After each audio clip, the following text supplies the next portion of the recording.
Hi, everybody. I'm Bill Sanders, and this is Watch Art Sci, the art and science of watch collection. Today, what I want to talk about is a term that I came across when I was reading a write-up about Harboring 2, and it had to do with their jumping second, and they talked about sort of the appreciation of a simple complication. Now, I like simple complications in a lot of different forms. Some of them aren't so simple to make, but uh, that's what I want to talk about today. Watches with simple complications. Now, what is a complication? One definition that I found of a complication is anything more than hours, minutes, or seconds. But that's not quite right. Uh, they might say anything other than the standard minutes, hours, and seconds, but that too may leave something out. But the idea of a simple complication is one that is not more than a single complication, for one thing, and it's something that does something pretty cool. I mean, and some of these, as you're going to see, are you probably have several watches with them anyway, but let's take a look at them.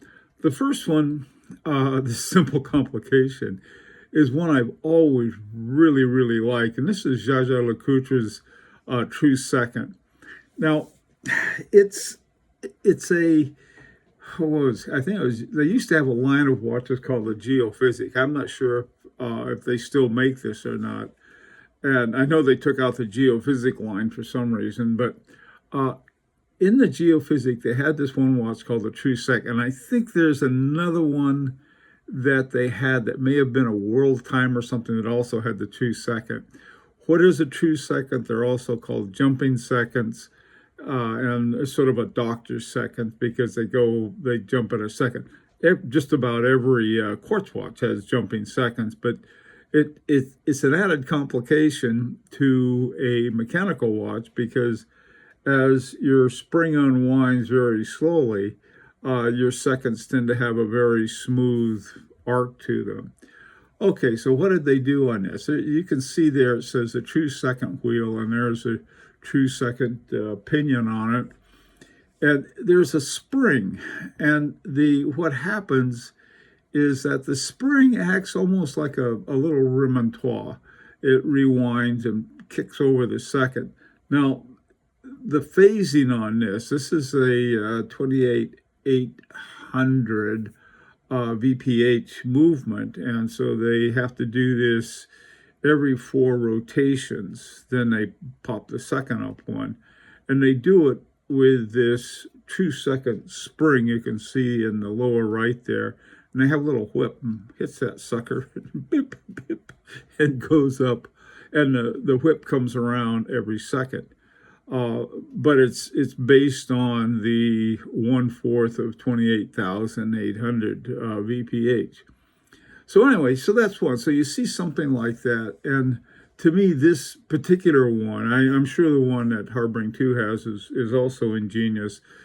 This one though is I've always liked this one as an interesting thing. So you don't need a perpetual calendar or something fairly grandiose to have an interesting complication on your watch. Now, probably the most common ones that you're going to find are day and date wheels, and there'll be a little date window and of different types. One on the lower left there is one that a friend of ours, Eric, lent me his wrist and picture of his watch. It's one of the few that I've seen that has vertical, but it works on the same principle. The inner disc is the day of the week, and the outer one is the day of the month on a day date. And looking at the other one, this is from an ETA. It's both in German and English. I've seen these. I think I have one that's my Seiko. I think is my little Seiko 5 is in I believe it's English and German, English and Spanish, but I'm not positive. My language skills are not quite there yet. But what they have is that they have these little discs that'll move. Now, the complication isn't the disc itself. That's beneath the disc. That's what's important about that, not the disc itself. The discs are simply, they come out of some kind of window that they have on the watch. Most of them seem to be around 3 o'clock. Some are more elaborate, like the one on the Rolex day date. They'll have the day of the week on a little window at the top. And then they'll have at 3 o'clock, they'll have the day of the month.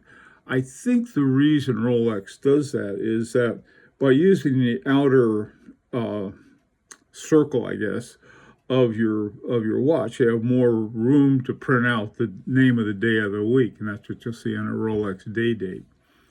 Now, another simple complication is you sort of add to that the day, the month, and then a hand date.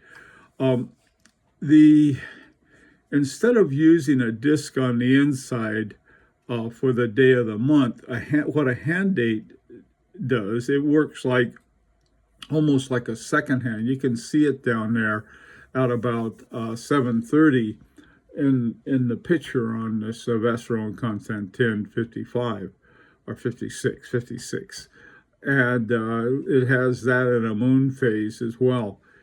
This watch it's what it does. Instead of trying to fill up a lot of windows, and the problem with that is that if you can have only so many discs, there's only so much real estate available in a watch, and that's one thing I like about a hand date. Not only does it, I think, use the area of the dial well, to me it's a very easy way to see the day of the week.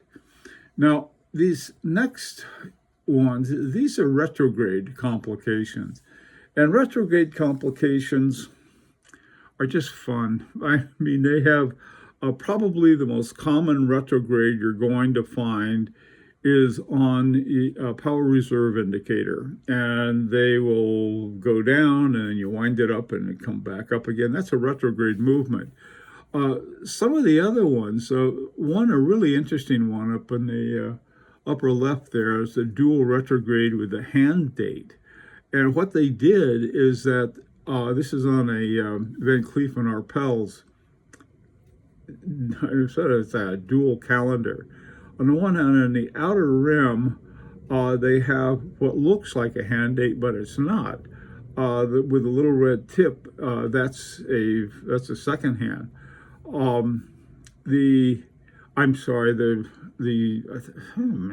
may be the second date. Okay, but what they have on either side, they look like two little fans, and they're retrogrades. The one on the right is from the 1st until about the 8th, and then on the other side, it goes from the 11th up to the 31st. Each one is skipping in between. So I mean, it's just sort of another way to use the real estate on that. Another retrograde. This is the one on a Breguet, the power reserve indicator in the seconds. Having the power reserve indicator up there, it has the pivot point right above the 12 o'clock.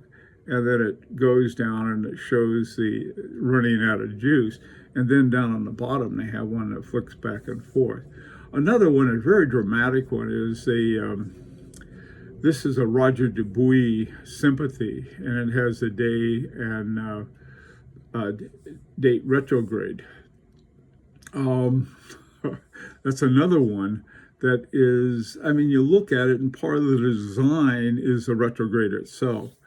One that I have is a dual retrogrades. One of the retrogrades shows the seconds, and just the second hand goes up and down. But the other one, I think that the other part of the dual retrograde is the day of the week. And so this is another way to display what day it is, the name of the day of the week. apart from the day of the month, which is down at 6 o'clock on this particular one. But these, again, these are little simple complications that in their own way may not be as simple as I thought originally. Now, another one, I think, or two actually here, you have dual time zones and moon phases. Moon phases are simply move at a little different pulse than the months and so forth. So you have something that goes along with the date. Now, what they have is sort of interesting on a schedule.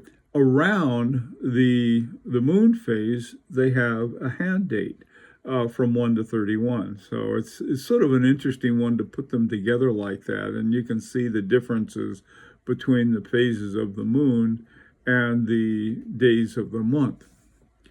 Now, over to the right is a second time zone. They usually refer to them as GMT watches, but really you simply have your local or home or wherever you are time zone, then another one somewhere else.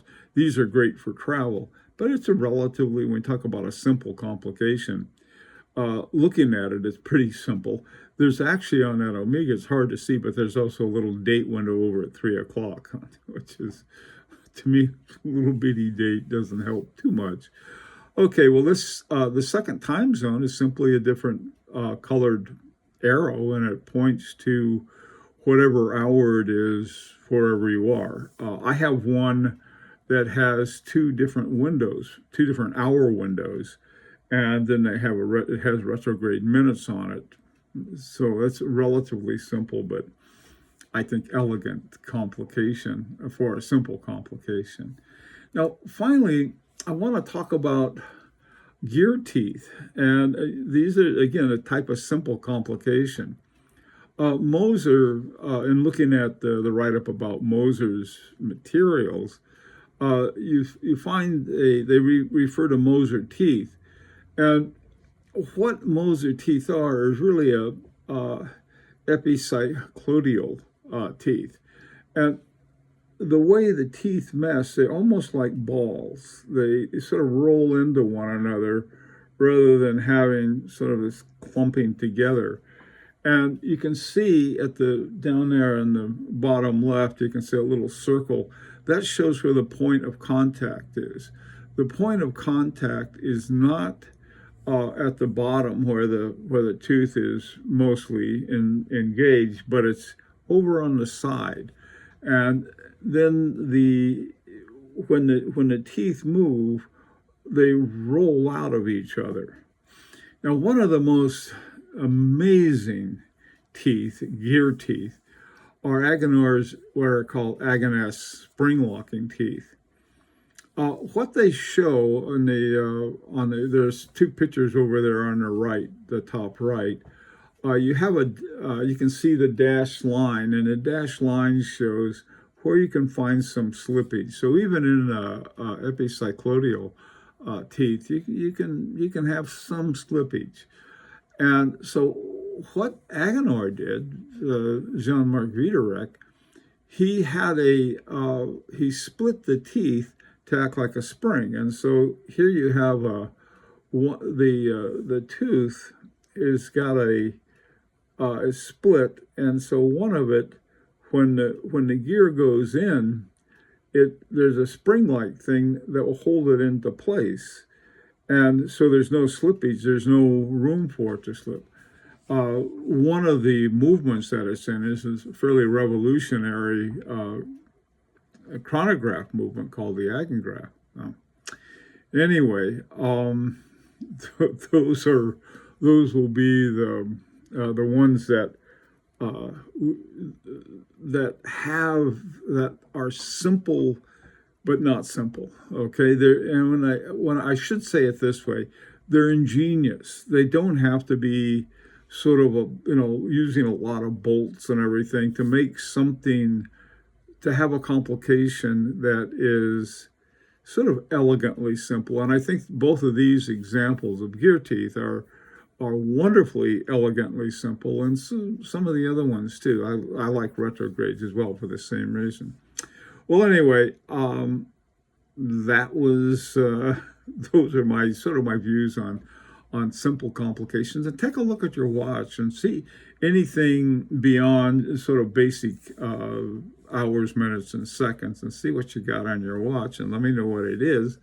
And until next time, this is Bill Sanders for Watch Art Sci, the art and science of watch collection. And this is also an opportunity to subscribe if you'd like.